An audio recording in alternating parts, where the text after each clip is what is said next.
하나님 말씀은 야고보서 2장 1절을 우선 보겠습니다.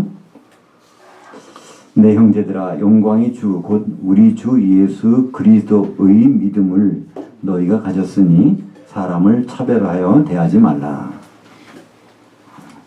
야고보서의 재발견 세 번째 시간인데요. 오늘은 2장입니다. 2장이 좀 길어서 두 부분으로 나눠서 오늘 하겠습니다. 오늘은 전반부 2장 1절부터 13절까지 제목을 우리가 붙인다면 그리스도께서 행하신 믿음을 소유한 자 이렇게 되겠습니다. 우리는 이제 이 그리스도를 믿는다, 하나님을 믿는다, 예수를 믿는다 하는 것이요. 누구누구를 대상이 바로 뭐죠? 예수를 이렇게 나누죠. 예수 그리스도를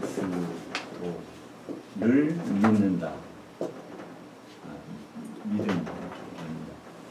또는 하나님을 믿음 이렇게 얘기하는데요.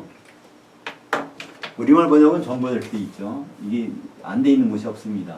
오늘 이제 부분은 그리스도에 대한 믿음이라고 번역했는데 이것들은 적절한 번역이 아닙니다. 전부가 의 믿음입니다. 의 믿음. 그러니까 을과 의라는 것은 차이가 있습니다. 그리스도를 믿는다는 것은 내 노력이 필요합니다. 내 행위가 필요해요. 그래서 그리스도를 믿는 만큼 내가 얼마나 믿느냐에 따라서 그 믿음의 분량이 달라집니다. 근데 성경에서는요, 내 믿음의 분량에 대해서는 얘기하지 않습니다. 인간의 믿음의 분량은 성경에서 간주하지 않아요. 예수 그리스도의 믿음을 우리가 얼마나 받아들이느냐, 이것을 성경에서 말씀하고 있습니다. 예수 그리스도의 믿음이 뭐길래 그 믿음을 내가 어떻게 받아들이는 거, 이걸 얘기하는 것이죠. 예수 그리스도를 믿는 것, 다시 말해서 예수 그리스도에 대해서 믿는 건 의미가 없다는 거예요. 별로. 예수 그리스도가 어떤 분이 그 대상 놓고 저분은 2000년 전에 오셨다가 죽으셨고 부활하셨고 이거 아무리 지식적으로 알아봐요. 그건 아무 소용이 없습니다. 성경에서 말하는 것은 예수 그리스도의 믿음을 가진 자가 내가 정말 예수 그리스도의 믿음을 가졌느냐 안 가졌느냐 그걸 본다는 거예요. 그래서 예수 그리스도의 믿음을 가진 사람들, 그래서 우리는 서로 그렇게 되면 남을 차별대할 수가 없어요. 그죠? 내 노력이 양만큼 율법을 잘 지켜서 잘 지킨 사람은 좀 믿음의 양이 크다.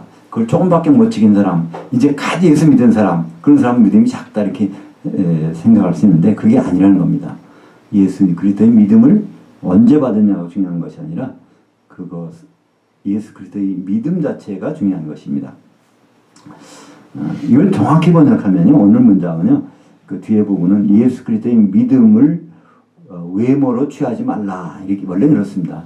예수 그리스도의 믿음을, 그러니까 내가 갖고 있는 예수 그리스도의 믿음을 다른 사람이 외모로 취할 수가 없다는 거예요. 각 사람들의 그 믿음을, 예수 그리스도의 믿음을 외모로 취할 수가 없다는 것입니다. 그런데 그걸 하고 있다는 거예요. 그래서 헬라어 문법에서 하라, 현재 명령에서 하지 말라가 되면요, 지금 하고 있는 동작을 중단하라 그런 뜻입니다. 그러니까 이 야고보서에서 이거를 기록할 때 사람들이 그렇게 안 했던 모양이에요. 그 한 양의 분량에 따라서 믿음을 재봤던 모양입니다. 우리가 그럼 과연 예수 그리스도의 믿음이 무엇일까요? 그러면 예수 그리스도의 믿음에 대해서 믿음이라는 것을 다시 한번 생각해 볼 필요가 있습니다. 믿음은 거기 빨간 글씨로 나온 대로 설득당했다는 뜻입니다. 설득당한 거예요. 믿음이라는 건 설득당한 거예요. 그러니까 예수 그리스도께서 어떻게 하나님 아버지께 설득당했는지 그것을 우리가 받아들이는 것이 믿음입니다. 하나님은 어떤 생각을 갖고 계시냐면요, 창세기 3장 22절 있죠? 같이 읽겠습니다. 여호와 하나님이 이르시되 보라 이 사람이 선악을 아는 일에 우리 중 하나와 같이 되었으니, 성부 성자 성령 중에서 한 분께서는 선악을 아는 일이 돼야 된다는 거예요. 이때 선악은 죽음과 부활을 얘기하고 있습니다. 죽음과 부활을 이때 안다는 거예요. 히브리 말에서 안다는 단어는요, 몸소 경험한다는 뜻입니다. 이 안다는 단어를 야다라고 하는데 히브리 말로 안다, 야다라고 해요. 이 야다는요 몸으로 경험하는 겁니다. 몸으로. 그러니까 쉽게 말해 체험하는 거죠. 체험. 그래서 창세기 4장 1절 같은 경우는요. 아담이 그의 아내와 동침함에 이랬어요. 야다를 동침이라고 번역해버렸어요. 그냥 남녀가 그냥 바로 관계를 가졌다는 거예요. 그래서 가인을 낳았다고 되지 않습니까? 야다라는 거예요. 그냥 머릿속에서 계산하는 것이 아닙니다. 1 더하기 1은 2다. 이거 그냥 머릿속에서 계산하는 거예요. 그죠? 근데 밥을 한 그릇 먹었는데 또 한 그릇 더 먹었어. 그럼 몸으로 배부르게 느껴지는 거죠. 그걸 성경에서 야다라고 그러는데 여기서 선악을 아는 일에 죽고 사는 일을 경험하는 일에 우리 중 하나가 되어야 된다는 거예요. 그것이 삼위 하나님의 생각이었습니다. 삼일체 하나님의. 근데 그 생각을 그대로 설득을 당해서 하나님과 동등됨을 취할 것을 그냥 당신이 가보세요. 예를 들어서 그죠? 그게 아니라 그 중에서 바로 예수님을 설득당해서 인간의 모습으로 나타지셔서 십자가에서 죽으시기까지 그래서 부활하신 것. 이것이 바로 예수 그리스도의 믿음입니다. 그래서 이 요한계시록 2장 8절에 보면요. 예수 그리스도를 소개하는데 이렇게 소개해요. 서머나 교회에 대해 소개할 때 2장 8절에 서머나 교회의 사자에게 편지하라. 처음이요 마지막이요 죽었다가 살아나시니가 이르시되. 그래서 예수님이 자기 소개할 때 내가 선악을 경험한 사람이야 이렇게 얘기하는 거예요. 선악을 죽었다 이게. 그래서 그 무슨 말일까요? 나는 바로 믿음의 시작이고 믿음의 끝이라는 거예요. 예수님은. 그래서 아예 여기다는 한 페이지에 들어갈 수 없어서 넣다가 뺐는데 히브리서 12장 2절에 보면요. 거기에 믿음의 창시자요 믿음의 종결자이신 예수를 바라보자 하는 말씀이 있습니다. 우리말 번역에는 믿음의 주요 온전케 하시는 이인 예수를 바라보자고 되어 있는데요. 그 원문에 보면 믿음을 시작한 분이고 믿음을 끝낸 분이라는 거예요. 창세기부터 공개됐던 그 믿음을 시작했고 그걸 완전히 끝낸, 그러니까 죽고 부활한 일을 완전히 끝내신 그분이 바로 믿음의 창시자요 믿음의 종결자이신 예수를 바라보자 이렇게 나왔습니다. 그러니까 그 그리스도에 대한 믿음이라는 것은 그거예요. 하나님 죽으실 수 없는 분이 인간의 몸을 입고 설득을 당해서 죽으시고 그다음에 부활하셔서 한 그것이 바로 그리스도의 믿음입니다. 그것 때문에 우리는 그걸 받아들이면 내 노력은 하나도 없어요. 그러니까 그리스도의 믿음에는요 내 노력은 하나도 없는데 그냥 받기만 하면 되는 거예요. 그죠? 그냥 여기 카드 가지고 와서 인출만 하면 되는 거예요. 내가 거기다가 예금해놓은 거 돈 하나도 없어요. 그냥 인출만 하면 되는 거예요. 이것이 바로 성경에서는 예수 그리스도의 믿음이라고 합니다. 그렇기 때문에 이것을 아는 사람들은요 차별대화할 수가 없어요. 저 사람 갓 믿은 사람이 저 사람 뭘 알아? 그러잖아?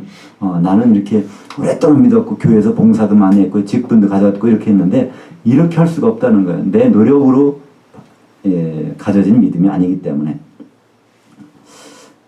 빌립보서 2장 6절 8절까지 보겠습니다. 그는 근본 하나님의 본체시나 하나님과 동등됨을 취할 것으로 여기지 아니하시고 오히려 자기를 비워 종의 형체를 가지사 사람들과 같이 되셨고 사람의 모양으로 나타나사 자기를 낮추시고 죽기까지 복종하셨으니 그 십자가에 죽으심이라. 이게 바로 예수님이 설득당한 거예요. 하나님 아버지께 우리 중 하나는 반드시 육체를 입고 가서 죽었다가 부활해야 되는데 그걸 그대로 설득당해서 이렇게 했다는 것입니다. 그래서 바로 예수 그리스도의 믿음은 여기 있는 것입니다. 그것을 내가 받아들이는 거예요. 내 노력은 전혀 없다는 거예요. 그렇기 때문에 이건 선물입니다. 믿음도 선물이에요. 그래서 이런 내용들이 예수 그리스도를 믿음으로 번역된 것이 여러 군데 있어요. 그것이 찾아나는 로마서, 갈라디아서 두 군데, 에베소서, 빌립보서 여기 다 보면 예수 그리스도를 믿음으로 우리가 의롭게 된다. 예수 그리스도를 잘 믿으면 의롭게 되고 조금 믿으면 덜 어렵게 되고 이렇게 번역이 돼 있단 말이에요. 그게 아니란 말이에요. 예수 그리스도의 믿음, 그분이 하나님이신 분이 인간의 모습으로 오셔서 피 흘려 죽으시고 다시 부활하셔서 성령 보내신 이 모든 과정, 이것을 우리가 받아들이는 거, 이것을 우리는 의롭게 된다는 거예요. 그렇기 때문에 우리는 조금씩 하다가 신앙생활에 좀 이렇게 뒤로 갈 때도 있고 좌절할 때도 있고 잘못될 때도 있단 말이에요. 그죠? 그래도 우리는 언제든지 일어날 수가 있단 말이죠. 원래 내 실력으로 내가 믿은 게 아니라 그분의 믿음을 내가 받아들인 거기 때문에 다시 그걸 받으면 되는 거죠. 그죠? 그래서 로마서 3장 22절도 의로 우리가 읽어보겠습니다. 곧 예수 그리스도의 믿음으로 말미암아 모든 믿는 자에게 미치는 하나님의 의인이 차별이 없느니라. 그래서 예수 그리스도의 믿음을 받아들이는 거기 때문에 누가 큰 믿음 가졌다 작은 믿음 가졌다 이게 없다는 거예요. 그 믿음을 받아들이기 때문에 차별이 없다는 것입니다. 갈라디아서 2장 16절이요. 사람이 의롭게 되는 것은 율법의 행위로 말미암음이 아니요 오직 예수 그리스도의 믿음으로 말미암은 줄을 알므로 우리도 예수 그리스도 예수를 믿나니 이는 우리가 율법의 행위로서가 아니고 그리스도의 믿음으로 의롭다함을 얻으려 함이라. 율법의 행위로서 의롭다함을 얻을 육체가 없느니라. 그래서 그 갈라디아서 2장 16절 두 번째 줄에 우리도 그리스도 예수를 믿나니 여기도 사실은요 그리스도 예수를 향하여 믿나니 향하여가 원래 번역에 원래 들어가야 됩니다. 예수 그리스도의 생각을 믿는 거예요. 그분이 우리 생각을 믿는 게 아니에요. 예수 그리스도가 지금 어떤 생각을 가졌을까? 지금 예수님은 재림 준비하고 계셔요. 그럼 우리 생각이 그거로 몰두되는 거. 이걸 사실은 예수를 믿는다는 거예요. 우리말 번역은 향하여라는 말이 빠졌습니다. 바로 우리가 잘 아는 대로 요한복음 3장 16절에 하나님이 세상을 이처럼 사랑하사 독생자를 주셨으니 이는 그를 믿는 자마다 아니요 그를 향하여 믿는 자마다 멸망치 않고 영생을 얻게 하려 합니다. 그를 향하여라는 건 그분의 목표예요. 예수님의 생각이란 말이에요.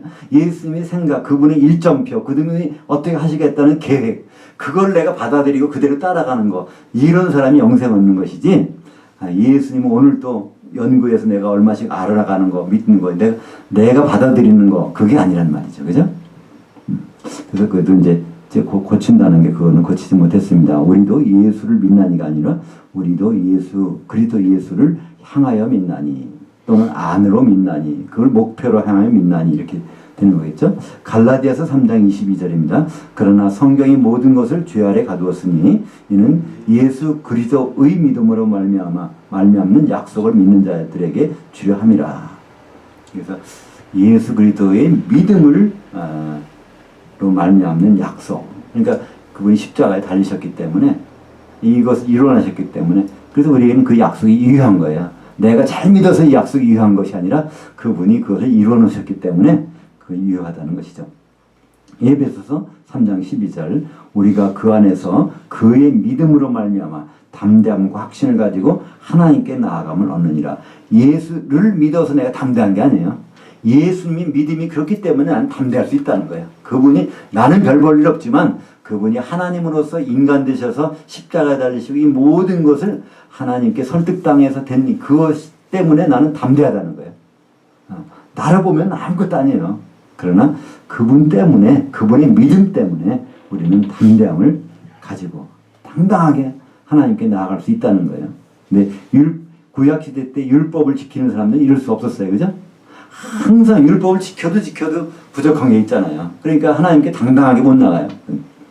그러나 우리는요 하나님께 당당하게 나갈 수 있습니다. 염치불구하고 나갈 수 있어요. 그죠? 가룟 유다는 염치 따지다가 자살했지만 베드로는요 예수님을 저주하고 부인하고 맹세하고 그랬지만 그런 염치불구하고 나가는 거예요. 왜냐하면 예수 그리스도의 믿음 때문에 그것이 가능하다는 것입니다. 빌립보서 3장 9절입니다. 그 안에서 발견되려 함이니 내가 가진 의는 율법 지켜서 난 것이 아니요 오직 이 그리스도의 믿음으로 말미암은 것이니 곧 믿음으로 하나님께로부터 난 의라. 이것은 하나님께로부터 난 거지 인간의 노력으로서 믿음이 생산되는 것이 전혀 없다는 것입니다. 그렇기 때문에 우리는 그리스도의 믿음을 그것이 기준이 되기 때문에 사람들을 차별대할 수가 없다는 거예요. 예수님도 우리를 부끄럽게 여기지 않는다는 거예요. 저 사람 왜 이렇게 저렇게밖에 못 믿어? 나 참 부끄럽네. 이렇게 안 하신다는 거예요. 왜냐하면 예수 그리스도의 공로로 다 믿음을 갖게 됐기 때문에. 히브리서 2장 11절 읽겠습니다. 거룩하게 하시는 이와 거룩하게 함을 입은 자들이 다 한 근원에서 난지라. 그러므로 형제들이라 부르시기를 부끄러워하지 아니하시고. 근데 우리는 이제 가족 중에도 그럴 수도 있잖아요. 가족 중에도 조금 약간 처져서 또 이렇게 직장 시원찮거나 공부를 좀 못했거나 그러면 아 저게 내 동생이다 뭐 우리 가족이다 그러면 좀 창피할 가능성도 있잖아요. 근데 성경에서는요 그렇게 형제들은 그렇게 할 수가 없다는 겁니다. 바로 예수 그리스도 때문에 우리 형제가 되기 때문에 그럴 수가 없다는 거죠. 히브리서는 사실 1장 6절에서 맏아들이 얘기가 나와요. 그죠? 히브리서 1장 6절에 보면 맏아들을 이끌어 이 세상으로 다시 들어오게 하실 때 그러니까 예수님이 재림하실 때는 맏아들로서 오신다는 겁니다. 예수님이 초림은 독생자로 오셨어요. 그러니까 예수님 초림 때는요 이 세상에 하나님 자녀는 아무도 없었어요. 예수님만 독생자니까. 근데 재림 때 히브리서 1장 6절에 보니까 맏아들 이끌어 오실 때 다시 오실 때 그래서 우리는 그분의 형제들이라 합법적인 형제라는 것을 말씀하고 있고요. 그래서 예수님이 부끄러워하지 않는 형제들을 우리가 부끄러워한다면 이상하지 않을까요? 바로 야고보서의 그 내용들은 2장 2절부터 6절까지 내용들은 다 거기에 관련되는 내용입니다. 차별하지 말자는 거예요. 우리 성도들끼리 차별한다는 것은 오히려 죄를 짓는다는 겁니다. 하나님이 차별을 없앴는데 그걸 차별한다는 거. 저 사람은 믿음이 저거밖에 안 될까? 율법도 제대로 못 지키네. 이렇게 차별하는 경우가 있어서는 안 된다는 것이 야고보서의 주제입니다. 그러니까 우리가 생각했던 야고보서하고 틀리잖아요. 우리는 야고보서 하면 율법 지켜야 된다는 것을 막 생각했는데 그게 아니라는 겁니다. 2절부터 7절까지 같이 읽겠습니다. 8절까지요. 만일 너희 회당에 금가락지를 끼고 아름다운 옷을 입은 사람이 들어오고 또 남루한 옷을 입은 가난한 사람이 들어올 때 너희가 아름다운 옷을 입은 자를 눈여겨보고 말하되 여기 좋은 자리에 앉으소서 하고 또 가난한 자에게 말하되 너는 거기 서 있든지 내 발등상 아래에 앉으라 하면 너희끼리 서로 차별하며 악한 생각으로 판단하는 자가 되는 것이 아니냐? 내 사랑하는 형제들아 들을지어다. 하나님이 세상에서 가난한 자들을 택하사 믿음에 부유하게 하시고 또 자기 일을 사랑하는 자들에게 약속하신 그 나라를 상속으로 받게 하지 아니하셨느냐? 일단 여기까지 보겠습니다. 이걸 보면 초대교회에서 얼마나 차별하고 있었는지를 볼 수 있습니다. 이게 그러니까 외모를 보고서 차별했던 것 같아요. 그죠? 잘 입고 옷도 잘 입고 오는 사람은 대우받고 그렇지 못한 사람은 대우를 못 받고. 근데 하나님은 그런 분이 아니라는 것이죠. 마태복음 5장 3절에도 그 말씀이 있죠. 심령이 가난한 자라고 하는데 원래는 영 안에서 갈급한 자라는 뜻입니다. 심령이 가난한 자는 복이 있나니 천국이 그들의 것이며. 그래서 우리는 천국을 들어가는데 참 들어가기 힘들다고 그래요. 예수님이 그랬잖아요. 마태복음 19장 23절 24절에 보면은 그 부자가 얼마나 천국에 들어가기 어려운지 낙타가 바늘기로 들어가는 것이 부자가 하나님 나라에 들어가는 것보다 더 쉬우리라 이렇게 말씀하셨는데 근데 오늘 보니까 예수님이 이렇게 말씀하세요. 가난한 자, 심령이 가난한 자. 이거는 심령, 마음이라는 뜻이 아닙니다. 영이라는 뜻이에요. 영이 거길 채우고 싶어하는 자예요. 영의 그릇이 있는데 여기를 채우고 싶어하는 자. 복이 있다는 겁니다. 천국이 그들의 것이며. 근데 영의 그릇이 꽉 채워져 더 이상 다른 게 필요 없다고 생각하는 사람은요. 천국에 들어갈 생각을 할 수 없는 거예요. 그러니까 부자는 못 들어가는 거잖아요. 그래서 부자한테 채워져 있는 거, 너 재산 다 팔아서 가난한 자에게 나눠주고 오라. 그거는 영의 그릇 좀 비우고 오라는 거거든요. 근데 비울 수가 없었단 말이죠. 누가복음 6장 20절 예수께서 눈을 들어 제자들을 보시고 이르시되 너희 가난한 자들은 복이 있나니 하나님 나라가 너희 것이며. 가난이 좋을 때도 있단 말이죠. 물론 이것은 여러 가지 의미가 있습니다. 물질적으로, 재정적으로, 경제적으로 가난한 것도 들어가고요. 또 마태복음에서는 그건 영 안에서라고 해요. 누가복음에서는 그냥 가난한 자라고 했습니다. 우리가 소유가 없으면 없을수록 오히려 더 하나님 나라에 소유하기가 쉽다는 말을 이제 누가복음은 기록했고요. 마태복음은 구체적으로 그걸 영 안에서 갈급한 자라고 이렇게 영이란 단어를 마태복음에 집어넣습니다. 6절부터 8절까지 읽겠습니다. 너희는 도리어 가난한 자를 업신 여겼도다. 부자들은 너희를 억압하며 법정으로 끌고 가지 아니하느냐. 그들은 너희에게 대하여 일컫는 바 그 아름다운 이름을 비방하지 아니하느냐? 너희가 만일 성경에 기록된 대로 내 이웃 사랑하기를 내 몸과 잘 아신 최고의 율법을 지키면 잘하는 것이거니와. 여기는 최고의 율법이라고 되어 있는데 원래는 영어로 하면 로열입니다. 바실리코스에서 왕의 법이라는 거예요. 가장 으뜸되는 법이라는 거예요. 근데 이웃 사랑하는 것이 으뜸되는 법일까요? 원래는 아니잖아요. 그죠? 마태복음 22장 39절 예수님 말씀하셨어요. 둘째는 그와 같으니 내 이웃을 내 자신과 같이 사랑하라 하셨으니 이건 원래는 둘째였어요. 첫째는 하나님을 사랑하는 게 첫째고 두 번째가 이웃 사랑하는 건데 오늘 야고보서에서는요. 첫째가 죄를 가는 것이 이웃 사랑이라는 거예요. 이게 왜 이렇게 됐을까요? 요한복음 13장 34절 새 계명을 너에게 주노니 서로 사랑하라. 내가 너희를 사랑한 것 같이 너희도 서로 사랑하라. 여기도 새 계명을 너에게 주노니 너희는 서로 사랑하라는 말이 있는데 우리말에서는 너희는을 빼버렸어요. 너희는 서로 사랑하라. 그러니까 제자들끼리 서로 사랑하라는 말이죠. 제자가 먼저 되는 일이 필요합니다. 제자는 지금으로 말하면 성도들이죠. 성도가 된 다음에 성도들끼리 사랑하는 것이 예수님의 이게 새 계명입니다.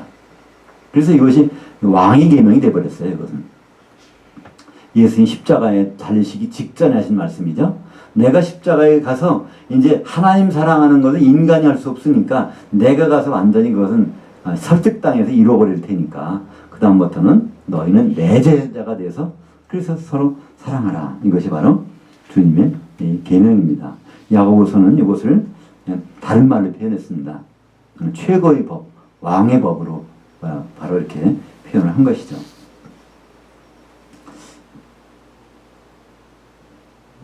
(9절부터) 12절까지입니다. 만일 너희가 사람을 차별하여 대하면 죄를 짓는 것이니 그 율법이 너희를 범법자들로 정죄하리라. 누구든지 온 율법을 지키다가 그 하나를 범하면 모두 범한 자가 되나니 간음하지 말라 하시니가 또한 살인하지 말라 하셨은즉 내가 비록 간음하지 아니하여도 살인하면 율법을 범한 자가 되느니라. 너희는 자유의 율법대로 심판을 받을 자처럼 말도 하고 생각하기도 하라. 여기 말이 조금 연결이 좀 부드럽지 않은데요. 오가 아니라 로죠. 예, 그건 로입니다. 예. 한마디로 여기서 이 구약의 율법과 새로운 율법을 여기 비교 설명하는 거예요. 그러니까 구약의 율법은 우리가 보통 계명이 613개라고 그러죠. 그걸 따져보면 613개가 있는데 만약에 613개가 있는데 그 중에서 612개만 했는데 하나를 어겼어요. 그러면 다 어긴 거라는 거예요. 10계명 중에 하나만 어겨도 다 어긴 거고요. 하나님 사랑, 이웃 사랑인데 그 중에 하나만 어겨도 다 어긴 거예요. 이것이 바로 원래 구약의 율법입니다. 근데 우리는 그 율법이 아니라는 거예요. 자유하게 하신 율법을 우리에게 주셨다는 거예요. 우리는 그것에 관해서 그 율법으로 우리는 심판을 받을 거예요. 백부자 심판대가 받는 것이 아니라 그리스도의 심판대, 이제 성도들은요 그리스도의 심판대 가서 심판을 받습니다.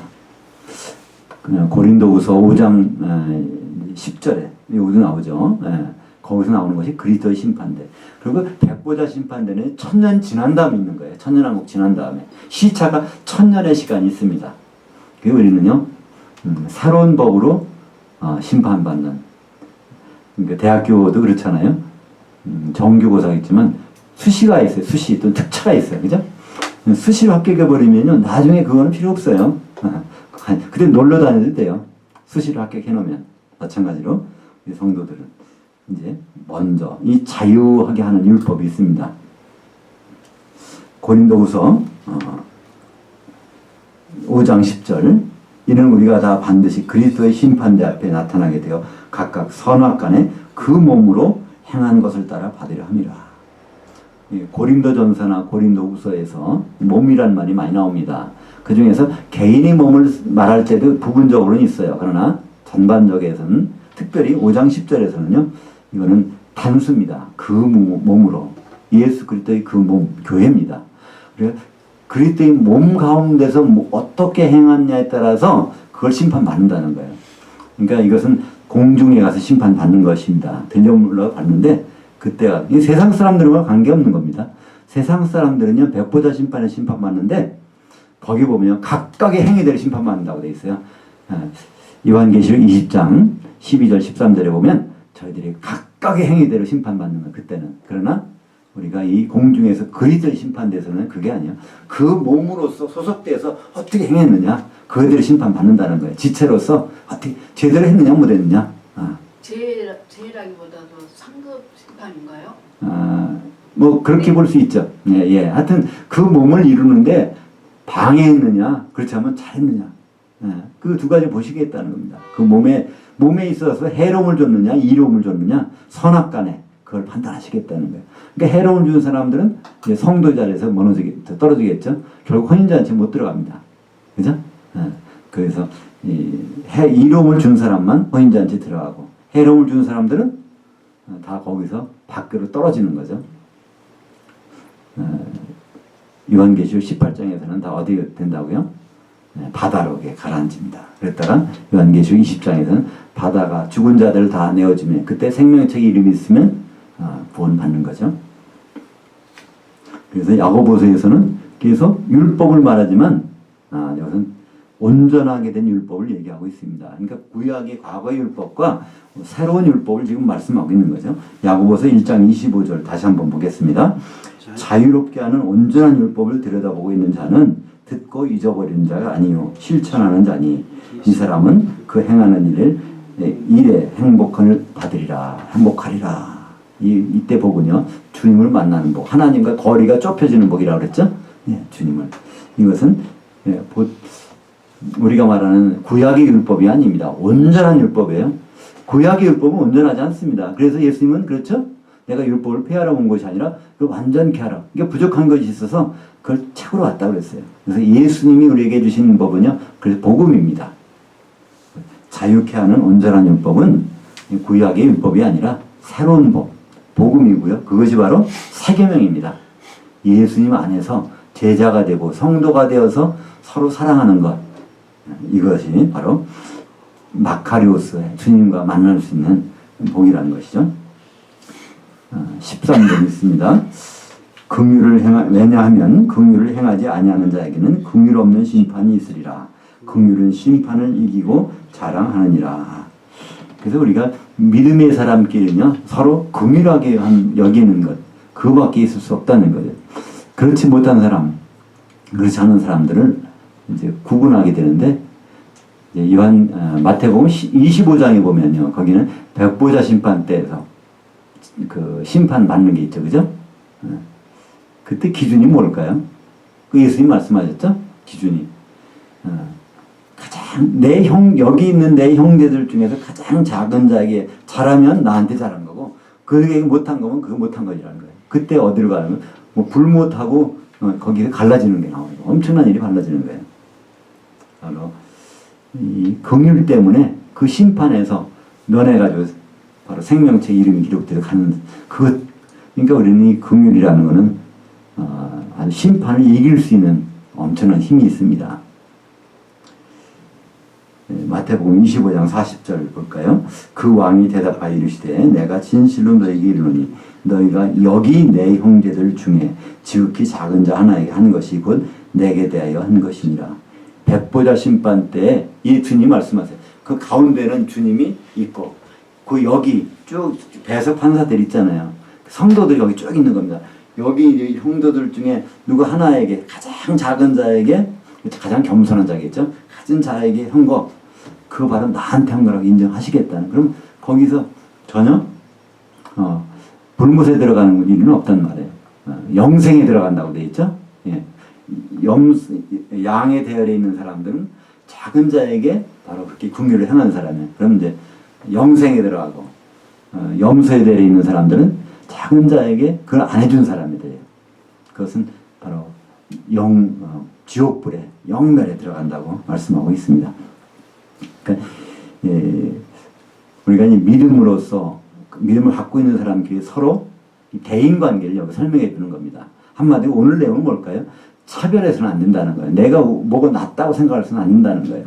우리가 가진 것은요, 다 똑같은 믿음입니다. 어떤 믿음이요? 예수 그리스도께서 이뤄놓으신 믿음이에요.